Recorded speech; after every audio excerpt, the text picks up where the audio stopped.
teman-teman semua. Hari ini kita rapat tim gugus tugas COVID-19 Kota Banjarmasin, dan sesuai dengan hasil evaluasi kita tidak lagi memperpanjang pelaksanaan PSBB karena sudah masuk pada tahapan ketiga. Jadi per 31 Mei 2020 PSBB Kota Banjarmasin kita nyatakan tidak dilanjutkan lagi. Nah, kemudian sesuai dengan keputusan dari Badan Nasional Penanggulangan Bencana Pusat bahwa status tanggap darurat bencana non alam atau bencana kesehatan ini kan diteruskan dilanjutkan, sehingga kita mengikut sesuai dengan arahan pemerintah pusat. Nah, kemudian yang paling penting lagi adalah seluruh perilaku, sikap, dan arahan yang terkait dengan pelaksanaan PSBB tetap diterapkan dalam bentuk protokol kesehatan. Siapapun dia dalam beraktivitas di Kota Banjarmasin wajib pakai masker, menjaga jarak, kemudian di tempat-tempat ekonomi, pasar, sarana publik wajib gunakan masker, kemudian pelayanan publik juga di pasar-pasar wajib menggunakan pengukur suhu atau termogan. Dan kemudian social distancing, physical distancing itu harus tetap diterapkan. Kemudian hal yang juga menjadi sangat sensitif adalah terkait dengan keputusan Menteri Kesehatan 328 terkait dengan pedoman pelaksanaan pada masa pandemik untuk aktivitas ekonomi dan juga perkantoran itu tetap dilaksanakan, dan ini juga di pemerintah kota akan diterapkan.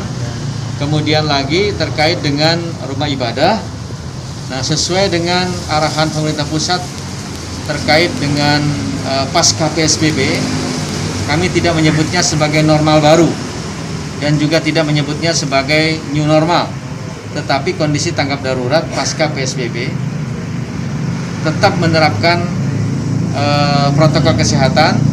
Kemudian sesuai dengan surat edaran Menteri Agama Republik Indonesia nomor 15 tahun 2020 tentang pedoman rumah ibadah yang aman di masa pandemi COVID-19, bahwa kita akan mencoba membuat semacam percontohan rumah ibadah, percontohan penerapan protokol kesehatan, terutama dalam skala provinsi di Masjid Raya Sabilal Muhtadin, kemudian di skala kota di Masjid Agung Miftahul Ihsan, kemudian di skala kecamatan di masing-masing masjid jami yang ada di kecamatan, di 5 kecamatan di Kota Banjarmasin, dan juga menggandeng Kementerian Agama Kota Banjarmasin, kemudian Dewan Masjid dan Majelis Ulama Indonesia bersama dengan unsur Forkopincam yang ada antara camat dan ramil dan juga kapolsek untuk sama-sama menyiapkan rumah ibadah yang akan menjadi percontohan penerapan surat edaran Menteri Agama nomor 15 tahun 2020 tentang penegakan protokol kesehatan. Jadi saya kira itu yang menjadi hasil kita hari ini. Kemudian lagi kami akan membuat semacam surat keputusan Wali Kota Banjarmasin untuk penegakan disiplin di Satgas penegakan disiplin yang ada di tim gugus tugas, dan memberikan mandat kepada Padandim sebagai komando untuk penerapan penegakan disiplin protokol kesehatan sesuai dengan amanat Undang-Undang 36 tentang kesehatan. Nah, kami berharap ini bisa ditaati oleh seluruh warga Kota Banjarmasin. Bukan berarti setelah selesai PSBB semuanya bebas. Tidak boleh seperti itu.